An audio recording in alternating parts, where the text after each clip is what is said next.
Hey, friends, and welcome to another episode of the Level Up Podcast. I'm your host, Taylor Petrinovich, joined as always by my co host, Kelly Gilster. Hey guys, how are you? And Taylor, how are you? Oh my gosh, I'm so good. If I'm being totally honest, I'm feeling like on cloud nine after this interview today.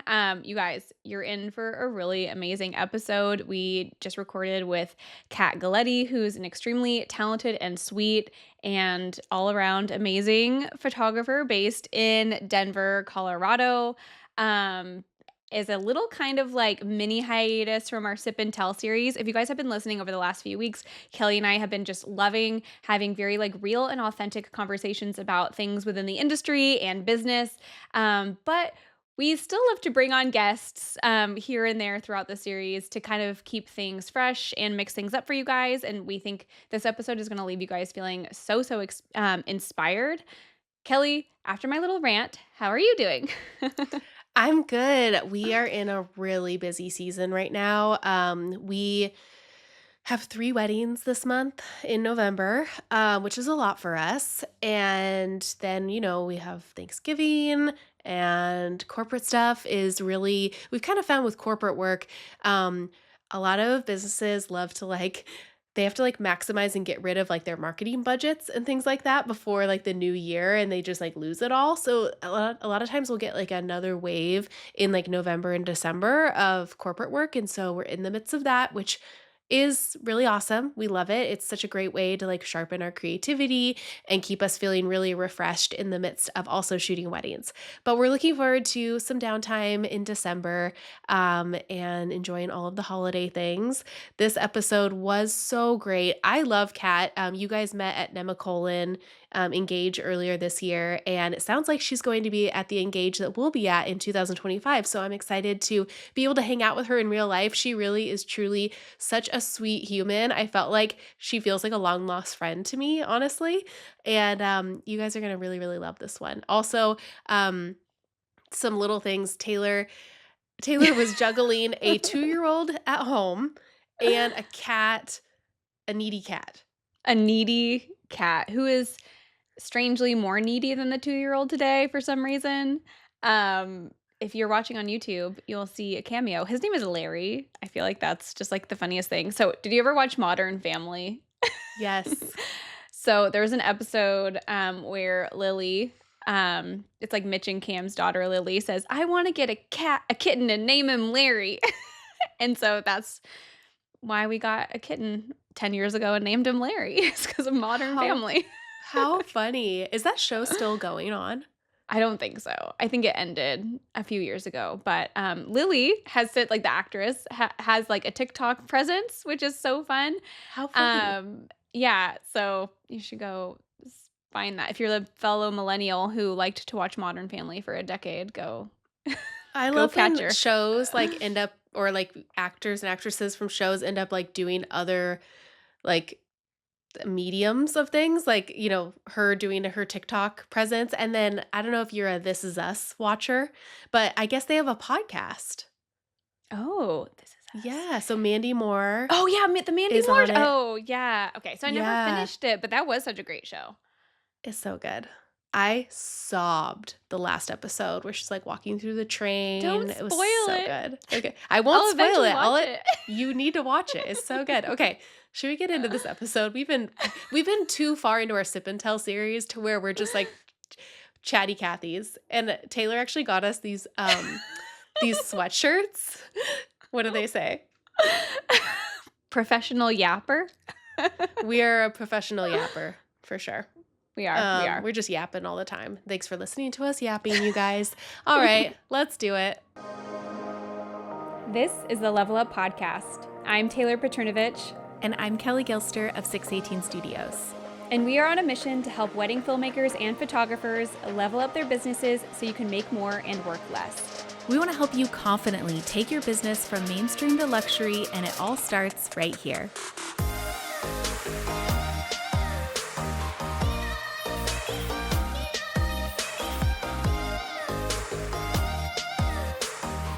Well, hey, Kat, thank you so much for joining us this week on the podcast. How are you? I'm good. And honestly, thank you guys for having me. I'm just honored that you thought to invite me and to get to chat with you guys, but I'm great. Oh, we are so honored to have you on. We were chit-chatting a little bit before we hit record and we were just sharing how much we enjoy your work. It's so refreshing. Like I feel like if I think of a name for your work, it's just refreshing. And we're excited to hear about your journey being in business for 6 years now and all of the success that you've seen. Thank you. And thank you for saying that about my work too. I don't know if you guys feel the same way, but it's always so nice to hear other people compliment your work because you're like, ooh, I could use that word. Like, I need to pull this out on my website copy. Yeah, totally. Use it as one of your descriptors. So can you share with the listeners, people who may not know you, who you are, where you're based, a little bit about your journey? Yeah, so my name's Kat. I'm a photographer based out of Denver, Colorado, but I pretty much shoot everywhere, wherever people will fly me out to. I've been in business for about 6 years now. Long story short, origin story. I actually started with photography because I had a fashion blog in college, and it was not a good blog. Like, think like the J. Crew bubble necklaces, and like, it was very cringe. But I would like find like remote places and like set up my camera on a tripod and learned, what ISO was and aperture and all those things because like that was when iPhones couldn't cut it. And basically, I started shooting for other fashion bloggers. They would like pay me on retainer to like shoot their looks, which is so funny looking back on. And then I wish I could remember when I had the idea, but at some point I had the idea like, why not weddings? So in the span of about like 6 months, I probably second shot 30 weddings or so. I was living in Atlanta, Georgia at the time. So it was like a fall season and a spring season. And I was doing like double, triple headers every single weekend for other people because I knew I was going to be moving summer 2018. So in that span of like fall 2017 to summer 2018, I just got as much experience as I could. Then I moved out to Colorado summer 2018. And essentially, I had the experience of like knowing how to use a camera. I had the experience of like being on a wedding day. I just hadn't had the experience of having the business on my own. So essentially started my business from scratch in terms of like I didn't know anyone out here and yeah, here we are 6 years later and loving life I And love it. thriving. and thriving, trying. Well, you're making it look easy. That's incredible. I love hearing people's origin stories, and we all start out so similarly. Like no one's going to college thinking like, I want to be a wedding photographer. I want to be a wedding videographer. So it's fun hearing how people stumble on them. And so you had a flash fashion blog. I started with like a YouTube channel. So like a mommy YouTube channel. And it's kind of fun thinking like how we wanted to like be the stars of our own medium at first, kind of so to speak, but then we both like transitioned to like have other people be like the subjects, if that makes sense. So that's kind Yeah. of fun. I've never thought of it from that perspective, but you're so right. It's like we had to be the star because who else were we going to, document? But now we Mhm. get to be behind the scenes and really let our creativity flow and let other people's their stories and their love shine, which I love that so much. Yeah. What does your business look like today? So fast forward 6 years, now you're in Denver. You clearly made it work in this brand new market really well. Can you just paint a picture of maybe like what the 2024 season looked like for you?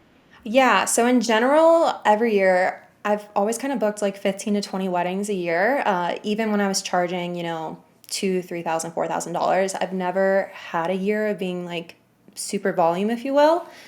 And part of that was intentional. I feel like I've always had my pricing not necessarily match the market, but more so match my expertise. So never having this phase of like burning out and having on too much volume. But present day, still having about 15 to 20 weddings a year.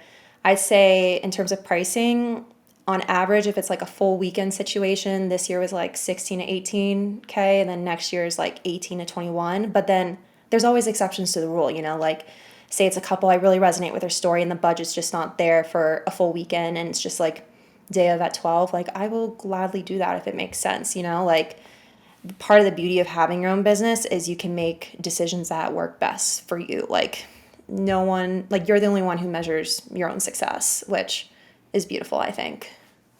I love that Yeah. you said that. That's so good. It's so true and such a good reminder for all of us as entrepreneurs that we chose this journey because we can make our own rules. And of course, there are industry standard things that we all kind of need to sort of abide by here and there. But when it all comes down to it, like we're in the driver's seat of our business. Like we don't have to feel like we're in the passenger seat based on the market that we're in or anything. We can truly like hop into that driver's seat and guide our business journey however we want it to go.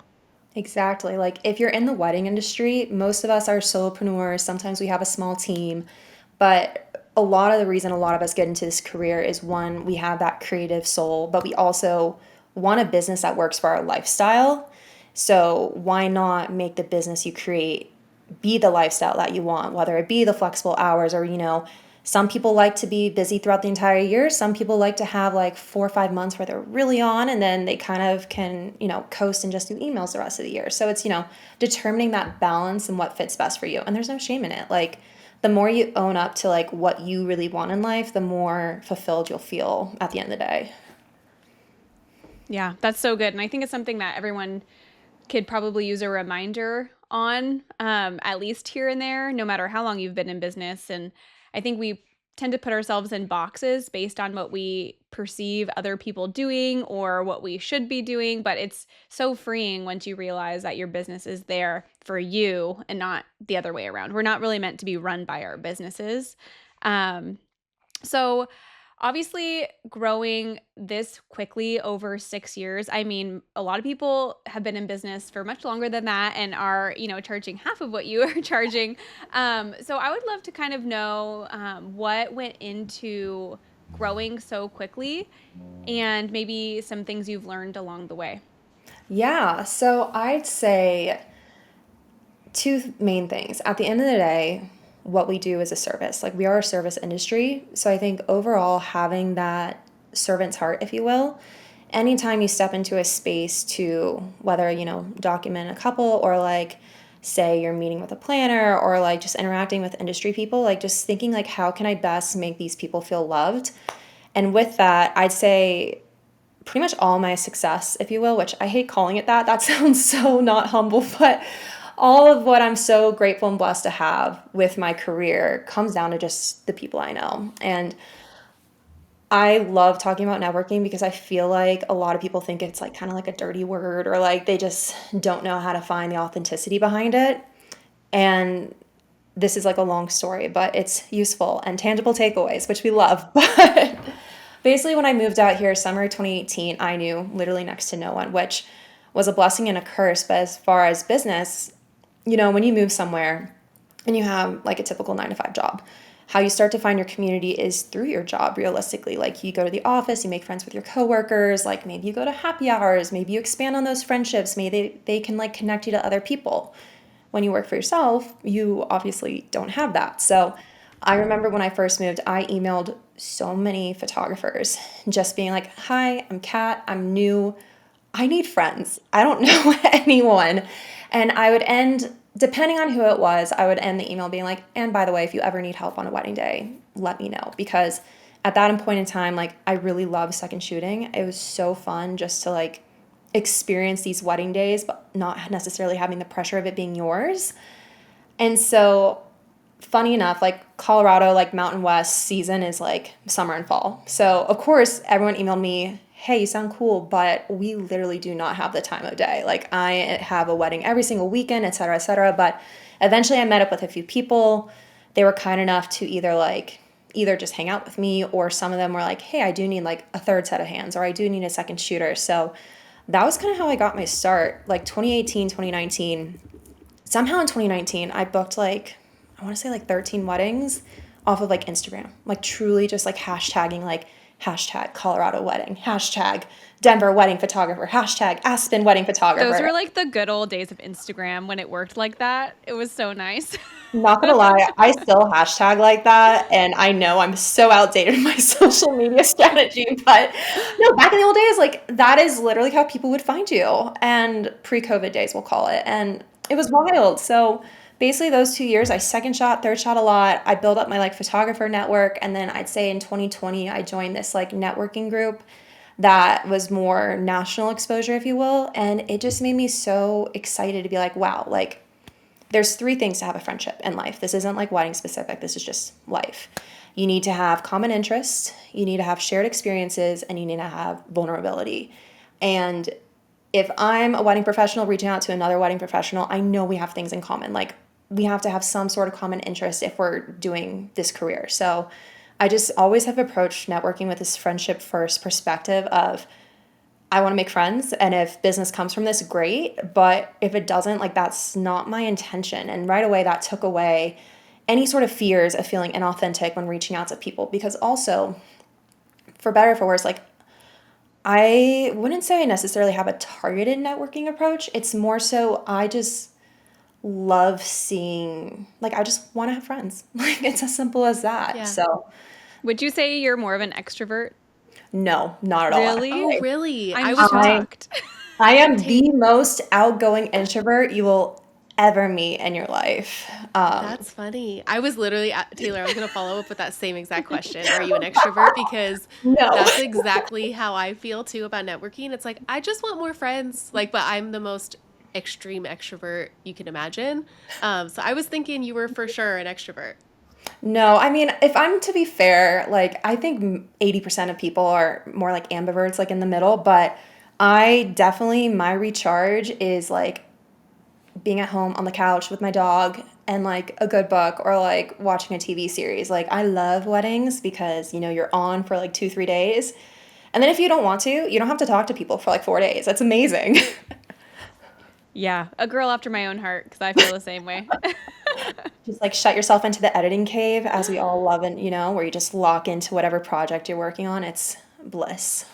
It is. I feel like we need balance though too, because even the most extroverted extroverts, I think if you're around people all day, I don't no, maybe not. If you get your energy from people, oh, Kelly, I can't even imagine being you. Like it gives Taylor, me hives. Taylor, so funny story. Taylor and I are going to be rooming together at Engage Santa Barbara in Oh, December fun. 25. And And Taylor also doesn't, at what's oh, Kindred in Kindred. January. Yeah. Okay, so Kindred's gonna come first, and this girl does not Yeah. even know what's ahead of her. I'm gonna be dragging her to everything, Mm. and you'll get like 72 hours with me to see all the extrovertedness. Well, I don't Taylor, know. I can turn it on. Like at Engage, I did fine. I went to all the things. I stayed out till 2 or 3 in the morning all the time. And it was, I mean, when I got home, I paid for it. But and I think that's a big thing with Engage is like, and like Kindred and like other big events like that is like, it's a short period of time. Like, there's an end to it. So like, it's easy enough to like turn it on and like just have Mhm. fun and embrace that moment you're in. But then knowing that the flight home and you get back and like you're having your downtime. But Taylor, I think you're going to be able to my ride cat the is occasion. like pawing at me. I'm so sorry. He's like, I don't know if he's showing up on camera. He's like, I want in. Oh my gosh! If you're watching on our YouTube channel, that cat is the size of you, Taylor. He's He's very so large. cute. Oh my I gosh! want to pet your cat. He is so So fluffy. Sorry, cat. I want you Sorry. to finish your Yes. thought. I'm so sorry. Basically, I was saying you're going to be able to rise to the occasion. I know you, Taylor. You'll be able to yeah, crush it.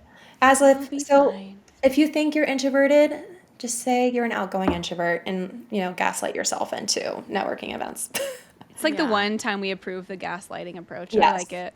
the one time because I don't know. There are so many different avenues to like networking events these days. Like you have Engage, which is pricey, but honestly, I think is I've gone to 4 now, and I am going to Wow. Santa Barbara too. So I'll see you guys next Oh year. my gosh, so Yay! fun. That's the one Okay, I signed up cool. for next year. But yeah, Engage is a lot of fun. I think the ticket price is worth it. Can you draw like a direct ROI? Sometimes you can. Like 3 of the 4 engages, I can draw a direct ROI of like, I met so and so that gave me this lead, or like, I made friends with this person who connected me with this person who gave me a lead.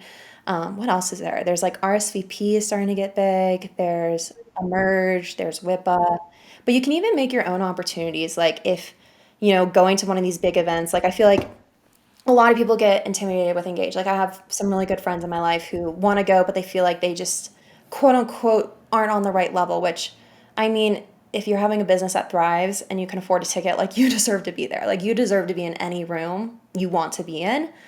But if that intimidates you, which totally fair, all have our own comfort levels, like make your own opportunities. Like something I did a few weeks ago with some of my photo friends is like I just hosted like a board game night and there was like 6 of us and we just got to like hang and chit chat, or like something I'm doing next month in November. It's October at the time of filming this. Is I'm hosting like a Friendsgiving party. I like rented out this like cocktail lounge bar. I invited like 40 something people like local to Colorado, and was it like an investment? Yeah, but it's like half the price of Engage. And you can always like co-host something with someone. Like you can make your own opportunities, because at the end of the day, like we all work so hard with what we do. It's nice to be spoiled. And so if you just like host something that's saying, hey, show up, there's going to be drinks and food, like people are going to say yes. Like people want to come, people want to connect. Like that's just a huge part of this industry, is that connection in that community, which I think is so fun. Yeah, people just don't want to go first. So I think if you're willing to go first, then the reciprocation is going to follow really easily. That's actually so cool. And I think more intimate settings like that within your own market, you're probably more likely to see lasting relationships versus meeting people. I mean, Engage is like global, you know what I mean? And if you're not looking to do weddings in Mexico or Europe or wherever it is, the likelihood of you connecting on like a personal level with somebody who serves a similar market than you, I feel like it's a lower likelihood than inviting your Denver peeps, you know? Yeah. Like, yeah. And a big thing, yeah, it's fun. It's fun when you can do the local things. And even like sometimes I'll like do like one-on-one things where I like to just try to be authentic with everything I do. Like I'm just not a salesy person. Like it's just not my personality. It's something I've definitely had to work on with, literally we sell ourselves on calls to clients, and to like, I don't know about you guys, but I get literally 95% of my bookings are like direct from planner leads. So it's like, how do you authentically connect with these people who bring you business without like, just approaching them being like, hi, give me a handout. Like I want business. I want to work with you. And it's just, have you guys heard of like the seven touches, like the seven touch points? Like it's like a psych theory.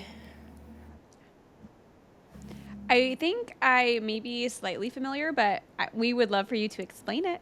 Basically, it's this theory rooted in psychology that you need seven touch points to build likability. It actually started, I went to college for psychology, so this is my psych nerd moment.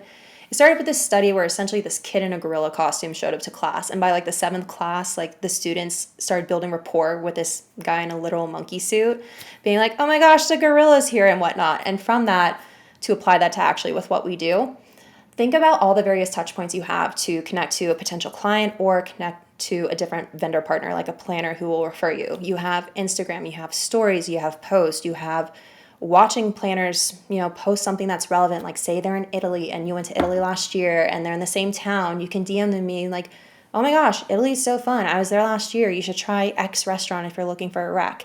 You have in-person situations, whether it be like small networking events or large networking events. You can do like one-on-one dates, because at the end of the day, we're very honest as an industry, I like to think. And people, if they don't have the time, they're going to say no, or they're going to ignore you, which like doesn't mean you're on their like bad list, if you will. It just means like they're busy. But even like touch points go beyond when you're not in the room. Like you truly never know when your name's being spoken. Like say you post something on Instagram stories on a Friday and there's a wedding weekend elsewhere, and like one of your friends see the stories and out loud says, oh my gosh, Taylor just did this epic wedding, or have you seen what Kelly shared, to like the vendors they're in the room with. Like you just never know. But it takes seven touch points to start to build that likability and familiarity, even with sharing content. Let's say you shared a wedding once and you're like, I shared it. In your brain, like you've been on this wedding for like months, like, thinking about the couple, like doing the edits, like putting the music together. But like people on social media have only seen it once, like, sharing your content more and more. So when like they see that wedding, they're like, oh my gosh, that was like Kelly's epic wedding when like she did that crazy drone shot and like the birds were flying, or whatever it may be. Yeah. Yeah. That's so good. I know. I think so much of us, like Taylor and I love to speak. We talk about in our mastermind with our mastermind students, is like we love to bring the social back into social media and really you can really start to form genuine connections. Like you were saying, like so and so planner is over in Provence. And it's like, oh my gosh, I was in this town. You have to go to this gelato place. It's like the best of the best. Like it's really with like intentionality and genuineness. It's not like pick me moment or anything like that. It's truly just like, hey, I want to provide you with some value while you're on this epic trip. And I think that people can really, they know like what genuine is. We were saying like Taylor and I were talking to our students about like planners. Their sole job is to like continually read a room and get to know people and what makes them tick and what makes them what they enjoy and what they don't enjoy. They're working so hand in hand with each of their clients. They know them so well. And they have then this just like spider sense, I think, of like who is really genuine and then like who's just in it for like a quick referral for the 2025 season. And so yeah, just entering it with like you said, that friendship first mentality is really the right way to go about it. Yeah, 1,000%. It's even like, and I get it can be really intimidating. Like, I was chatting to a photo friend a few weeks ago about this who just feels very stagnant. And we were just having very candid conversation while we were like on a work date. And it can be really intimidating to like reach out to a planner point blank, being like, "Hi, I really admire your work." But it's like you said, like planners kind of have like a spidey sense when it comes to being genuine. And I don't think there's anything wrong with like if there's someone you've been following with on social media for years and like you frequently comment on their things and like their photos and like interact with them, like again, those 7 touch points, like if you've done that like 7+ times, your name's gonna at least sound familiar. And you can send an email being like, "Hey, my name is Kat. I just wanted to let you know I really admire your work. The wedding you did last weekend where they had the pink dahlias from the ceiling. I don't know. I don't even know if that's possible, but where you have like this design element really inspired me. And I just wanted to drop a note so you know that because like that is truly genuine. It's not like, "Hi, I'm Kat. I like your work. Give me work." Like, I like your work. Give me work. It's more so like, I just like what you do. Like, we all need cheerleaders sometimes. And like, it's not like you're giving that affirmation as like, I want something out of it. But like, I believe in, I'm not super woo woo, but like, when it does come to like karma, like what you put out is what you get back. So like, give the compliments, like reach out, just be genuine because people will be able to see through the like copy paste email. "Hi, my name is blank. This is about me. I'm not going to talk about how I can provide value to you. Give me Hmm. work." Yeah. Yeah. Yeah. If you have couples that need a videographer, remember me. The Yeah. person who just dropped in your inbox with no value get no value add to you. Right. Yeah. So your business is absolutely thriving. It sounds like you kind of spoke a little earlier on how like you prioritize wedding weekends, like those are what you love to do, but you'll do a wedding day, like if it comes along. Would you say with your collections, you're only offering like at least 2 days of coverage, or do you have like one offs of like just wedding day stuff? Yeah, I mean, I do custom proposals or tailored proposals, however you want to call it, which I know a lot of people in the luxury market, that's kind of what you do. And I think it's more so like 9 times out of 10, when someone reaches out to me, they already want, day before and day of. I feel like that's just how the market has shifted, especially post pandemic, where weddings are just so much bigger. Like in terms of like 2019, were you expecting a bride to change into a dress during the reception? Like, Not really. not really. Now Like, it's like I feel like now it's like common. Like yeah, we're getting like maybe 3 outfit changes. They yeah. go like ceremony and then maybe the dress can be formed into something for like reception and then there's like an after party dress. Like it's endless. It's like it's just an expectation at this point. And I feel like again, like with welcome parties, it's an expectation. Now I do know I have a friend, once upon a time we were chatting about this, and she really, because at the luxury level you are doing full weekend coverage, but it's kind of that catch 22 with our businesses always, like how do you get the content and like how do you book it if you don't already have it in your portfolio. So she would just start adding on like in her like tailored proposals, like just like add it on and kind of like eat the cost, especially even if like the couple kind of like push back at it like, "Oh, we don't need you for that." And she's like, "Oh, well, like yes you do." And like essentially would kind of gift it to them to like prove, like, because exactly. So but yeah, I say what I do though is like it's truly just a case by case situation. Like I have a wedding next year I'm super excited about, really resonate with the couple's story. Definitely lower than what I like to charge, but it's with a planning team that I've really want to work with. And so I'm like, you know what? Like, I'll just do a day of and like still make a good amount of money from it. Like, in love with the couple. They're so sweet, in love with the planning team. I'm like, that's a win all around. Like, I'm pretty relaxed, like with, I don't want to say I don't have strong boundaries, but strong rules with things like that. I know some people are very like, blinders on, like if it doesn't fit this like bill, then like that's them and like good for you. Like if that's what works for your business, great. But for me, it's like I just love the story so much and like again, the community and the connection.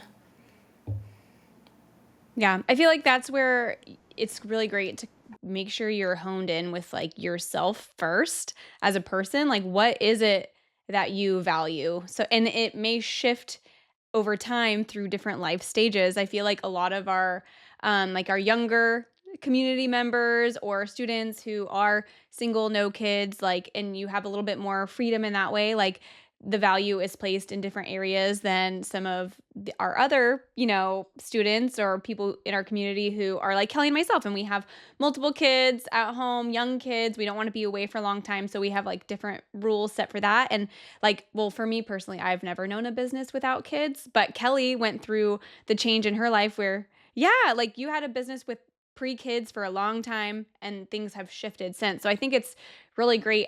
So my husband and I mean, I think probably back along with like a lot of people during 2020 when we were all home a lot, like we got really into like self-development books and things like that. And we got into this thing called the Wheel of Life, where it's like, I can't remember the exact categories, but it's like finances, mental health, like spiritual health, physical health.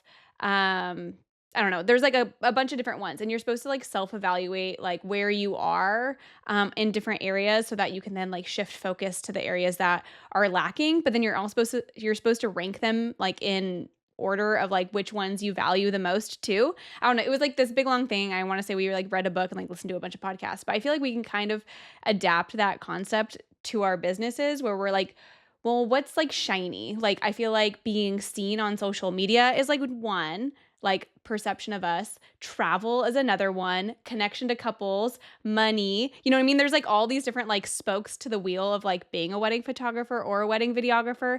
And it's like, where are you placing the value? Where are you strongest? Where are you weakest? Like, where should we shift things? I don't know. I love that because it can be your litmus test for when things out of the norm, like your one day wedding, like those inquiries come in, you can kind of use those as a like guiding light, like a North Star in your business.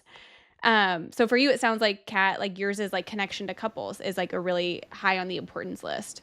Yeah, and what's beautiful with like that values wheel that you're speaking of, Taylor, is that like they're allowed to change too over time. Like as say Mhm. like say your family life gets crazy and you have more children, or say like you're valuing more personal time and like wanting to travel and explore the world, like your business is allowed to change year to year. And like that's something I'm personally going through a shift right now a little bit with like what I'm saying yes to, because this year was kind of a weird year, part for a few different reasons. One reason being I was like gone for like a whole month during busy season, so I knew like I would have to say yes to some things to kind of, make up for literally skipping a month during the summer. And now I'm like, I was chatting with some friends about this, like, taking, people talk about like, I hate the expression, but like paycheck weddings, or like taking weddings that you like there's with what we do, there's a business side and a human side. And the human side, of course, is like we love what we do, we love these couples, and like we want to share their stories. But the business side is like, maybe I'm not going to share this on social media, or like maybe this isn't like ideal to like propel for future business bookings. But a friend and I were chatting how like I don't know what it is, but like this year we're both feeling just so drained by these weddings that we're knowingly taking at like a slight discount, or like for less coverage, and like we know we're not going to share. It's been like crushing our creative souls. So I'm like, maybe I need to have stronger boundaries with this going into 2025, because you should never show up on a wedding day and feel like it's making you worse as a creator or yeah, a creator. We'll go with that. Yeah, yeah. So, how, now that you're kind of realizing that maybe some boundaries need to be set, how does your next year look? Like, how are you filled capacity wise? How much travel are you going to be doing, or how much are you going to be within Colorado? Yeah, next year's looking a little weird. The weddings I do have, I'm super excited about. I have weddings in like California, Colorado, Florida, Italy, like really excited. Like the Italy wedding's at like a Belmont property. Like I'm insanely excited and blessed. But it's not as many weddings as I would like, but again, conversation I've been having with a lot of friends for next year is just like, it's an election year, dealing with still some post-pandemic things. Like, how do you pivot and how do you decide like how much of this is a me problem versus a situation problem? So, like one thing I'm working on is like I'm recognizing I've been very systematic with social media, like not giving as much thought. Whereas, I was having a candid conversation with a planner friend who refers me work, but we haven't booked anything together. And she was like, Kat, I know you're good, but you don't share your best things. Like you share what you think people want to see, but people really want to see like what you can do. Like what can you bring to the table in a way that no one else. Like at the end of the day, we all can capture a shot of a couple holding hands and walking. Like anyone can do that. But can someone, have the know-how of like maybe they're walking by you and like you're waiting for that moment where the bride just kind of like takes a little peek back over your shoulder and it's just like, whoa, how did you capture that moment? Like those are the moments, especially as we're transitioning to like younger millennial, older Gen Z getting married, like they want to see those type of moments. So it's like, how can you share those? Like we're long gone past like the foodie 400, creamy perfection, like obviously there's always going to be a client for everyone and people who want that type of thing. I'm saying like, do what makes your soul happy when it comes to your art, but like people do just want to see that more rawness and realness, and that translates to social media instead of like it used to be like I used to remember so formulaic where it's like person shot, detail shot, close up person shot. Like there was like a formula. It's like people just want to see like The things they want to see, like they want to see like life. Like Taylor and I kind of say like, yeah, your Instagram grid needs to kind of include like people. It needs to have like breathing room of things, and then it needs to include like a moment too, because like otherwise it just starts to feel just like so stagnant. Yeah. people want high energy, people want dynamicism, like they want like and there's ways like let's see, someone I admire a ton like is Lauren Fair, for example, as a photographer. She's so talented, so sweet. If you look at her Instagram feed, it's so fascinating to see how she's kept her own voice while also incorporating what people love. Like she'll have these very classic moments, but she'll have this like new artistic spin to it. And it's just so beautiful. Like there's ways to incorporate what's popular without losing what makes you you. I love Yeah, that. That's that's such a so good good. takeaway. And we have Lauren coming on the podcast in a few weeks. So Gosh, I'm so excited to bring her on. she Maybe is. we'll talk about that. Maybe we'll talk about how she kept like her own signature style while whatever you said. You said it way better than me, but keeping it to herself. But that's so cool. Yeah, I think for, 2025, I think is going to be a great year. Taylor is like crushing it in the bookings game for 2025. I have three that I'm really excited about with like a potential fourth on the way, but we'll see. Maybe in Aspen, so maybe out by you. Cool. Maybe we So can. we'll see how that goes. But yeah, I think, if you guys are listening to this one, I think this one is so good. Kat, you just had so many good key takeaways throughout this whole episode. I could see we're going to get like so many DMs. If you're a listener and you loved this episode, send Kat a DM, send Yeah. us a DM, tell us what you loved most about it, because it just felt like a really refreshing conversation to me. Thank you. And honestly, yeah, DM me. I am an oversharer. So no holds bar. If you DM me, you're going to get a novel back of thoughts. So I love it. If they're not already following you, where can they find you on Instagram? yeah, so it's just my name, Cat Galletti, two L's, two T's. It's in the show notes, I'm assuming. So check out the spelling there. My website's just the same, and I have a fledgling TikTok account too, which I put like 1% effort into because I just feel like it. But there's people out there who do way better on TikTok, like Lucy Cameron Films, Lucy Mann. Oh, Oh, she's yeah. love Crushes that it. girl. So sweet. If you want TikTok advice, like follow her, please. She is so sweet. We should have her again on the podcast soon. We've had her a couple times, but she's just the best. Mhm. Well, cool. Well, thank you so much, Kat. It was such a refreshing conversation. It's so cool to hear how your business has just taken off in the last 6 years, and you can tell that it was done in the most genuine way possible. So thank you again for coming on, and I hope that you have a great rest of your season. Yeah, thanks. You guys too. Thank you for joining us in today's conversation. Please help us reach more filmmakers and photographers like you by taking a screenshot and sharing it to social media. And don't forget to tag us at The Level Up Co. And join us again next week, same time, same place, as we continue to level up the industry together.